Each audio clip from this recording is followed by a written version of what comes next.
খোয়াইয়ের ভারত বাংলা সীমান্তে বাংলাদেশি দুষ্কৃতীদের উপদ্রব যেন থামার নামই নিচ্ছে না। মঙ্গলবার গভীর রাতে পহরমুড়া সীমান্ত এলাকায় হানা দিয়ে এক বাসিন্দার গোয়াল থেকে 4টি উন্নত প্রজাতির গরু চুরি করে নিয়ে যায় একদল বাংলাদেশি চোর।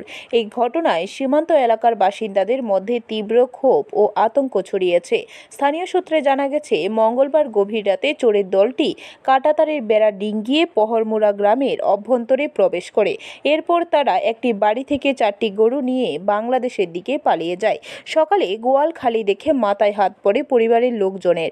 সঙ্গে সঙ্গে খবর দেওয়া হয় খোয়াই থানা এবং নিকটবর্তী সীমান্তরক্ষী বাহিনীর ক্যাম্পে।